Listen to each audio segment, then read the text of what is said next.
Good evening. Hope everyone's fasting somewhat comfortably. And we all did teshuvah, and we're doing what we can to bring Mashiach. For tonight, the fast is over in 35 minutes. I'm sure we're all very hungry. So tonight, I don't have my Shulchan Aruch, my Code of Jewish Law, with me because what I want to share is actually not written in the Code of Jewish Law. It is written more explicitly in the later works, later authorities, for a very simple reason. And that is, we were talking about toveling vessels, toveling kalim. Remember the requirements: it has to be metal or glass. It has to be a kli su'uda, has to be foodware, and it also has to be acquired from a non-Jew. Okay?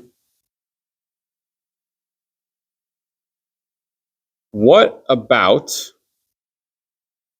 something that seemingly fits all three categories, all three requirements, but it's disposable? The prime example of this is an aluminum foil pan. Okay? It's a metal pan.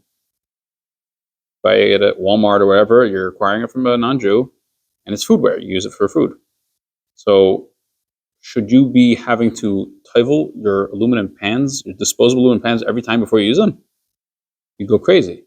You order a stack of, 20 pans. You need it for the next week or so, or 2 weeks, depending on if you're running a Chabad house or not. And you have to go to find a mikvah to tovel each and every single aluminum foil pan before you use it, so that it just... What do we do? Is this the reality? Do we need to be doing that? The answer is the majority of the authorities, the rabbinic authorities, rule that aluminum disposable vessels do not need to be immersed at all. Why? The basic reason that a disposable vessel is actually not technically really a vessel. Let's compare it to a regular pot. Yeah, you have a pot, a metal pot, strong. How long do you want your pot to last? 10, 15 years, you hope you might have to replace it every 3 or 4 years, the way they make things nowadays, but you hope it'll last a good number of years. You want to keep using it over and over and over, and you want this thing to last. That's what a vessel is. A keli is something that you use it for things, and you expect it to last. Something that is not only not expected to last, but it's not expected to last at all very long. In fact, it's supposed to be a 1, 2, 3 time use. That's not really considered a vessel. That's not something that is used over and over and over and over again. Most people that use an aluminum pan, a foil pan, a disposable one, they use it once, maybe twice, and they throw it out. That being the case, it's actually not defined as a regular vessel. It's not defined as a vessel at all. It's a one-use thing. So that being the case, it's not considered a kli su'uda. It's not considered foodware. I don't know how you say that in English. It's food vessels. It's not a vessel. And therefore, it is exempt from tevila, from tevelin. However, there's a few pieces to this. One is that you can only use it one time without teveling it, because it's meant as a one-time use. If you want to take an aluminum pan, foil pan, and use it to make roast potatoes or something, make a cake or something, and when you finish off all the food out of it and you clean it off and you rinse it out and you wash it, you say, you know what, I want to use this again. Oh, you want to reuse this. So it's not simply just a one-use thing. It's not a disposable thing. You want to reuse it as a regular vessel, then the authorities say that you actually do need to tevel it now, without a blessing. You do need to tevel it if you want to use it a second or third time. That being said, if you buy an aluminum foil pan, and this goes with all disposable things that are made of metal, if you buy it and you want to use it multiple times, you want to take this pan and you didn't use it yet, and you have in mind, I plan on using this more than once. That's your plan? Go to the mikveh and tevel it in the mikveh without a blessing, because you're making this into a non-disposable vessel.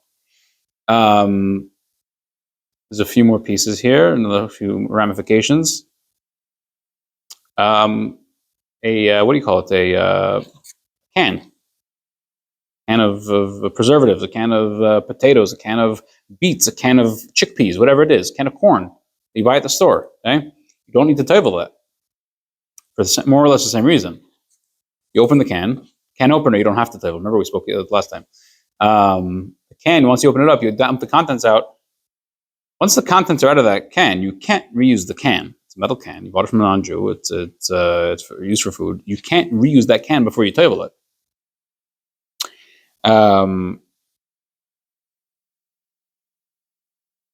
Something else I wanted to add. This is why I should have notes, so I don't forget these things. Moment.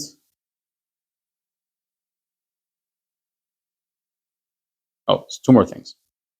So I recently saw at Wegmans. For those of you who live in or near Erie, we have Wegmans here, which is a fantastic store. Supermarkets. I saw there they sell aluminum cups. Saw this? Cups that are made of aluminum, like disposable cups, but they're metal. So you're running into the same question. The thing with those is, I don't think those are made to be used one time. I think they're made to be used a few times. So this might need to be looked into, what the exact definition of that would be, whether it should be teveled with a blessing. Not so simple. One last thing, if you go to a store and let's say you want to make pickles, okay? So you buy jars for pickles, glass jars, and you say, you know what, these jars were made to actually put things in, keep them in for a while, and then use them and reuse them over and over and over. I want to use this as a one-time use. Yeah, I'm take this glass jar, put my pickles in the water and the salt and the spices, put it in for a few weeks, a few months. Once pickles are ready, take the pickles out, throw the jar out. It's a disposable jar. Trash. I don't need to tevel it. That is not the way we look at it. The way it's looked at is that this is a glass jar that was made to be reused over and over, and you're deciding you're using it as one-time use. It doesn't change the status of it into something else that it's not. It still does need to be teveled. One last point to connect this whole discussion with today, with the 17th of Tammuz, when the walls of Jerusalem were breached, which led to the eventual destruction of the temple, which will be speedily rebuilt, God willing, tonight. We'll go whisk away to Jerusalem. 2 points. One, just came to my mind, I'll share it. There's a film, a documentary that was released. It's brand new. It's a week old maybe, by a Jew whose name is Beryl Solomon. He made a video, a film, a documentary called "Finding Mashiach," finding Mashich. It's a fantastic. I only saw bits and pieces of it so far, but it seems to me it's a fantastic film, just to help us understand and appreciate the idea of Mashiach in a very real, down-to-earth way, and that it's not some far-flung thing in the future. Second point is that the discussion about disposable vessels and non-disposable vessels, things that last, things that don't last. The first two temples that we had were disposable in a sense. They weren't meant to last. In fact, Maimonides tells us that King Solomon, Shlomo Melech, he built special tunnels underneath the temple when he built it, because he knew that it would eventually be destroyed. So that he built these tunnels so that the Ark of the Covenant, the Aron HaKodesh, should be placed underneath in the earth, in a secret hiding spot, which will be there till Mashiach comes. So that the temples were temporary. They were disposable. I don't want to use the word disposable. It's not a little derogatory, but in that sense. The third temple, maybe rebuilt speedily today, is going to be a permanent structure. Absolutely permanent. It will just last forever. If you're learning our Hasidic study in the morning, you're following on the other part of our YouTube channel, we're talking about a Jew living eternally once Mashiach comes. So also the Holy Temple in Jerusalem, the third temple, will also last forever and ever and ever. It will forever stand. Much like your pots and pans, you hope that they last at least close to forever, and not like disposable metal, aluminum pans. So God willing, Mr. Shem, tonight we shall have the third temple in Jerusalem. We should all go there joy and dancing, and this day should be transformed a day of fasting and bitterness to a day of happiness and joy and festivities. And we will rejoice with the permanent vessel, the permanent holy temple in Jerusalem, may it be immediately now.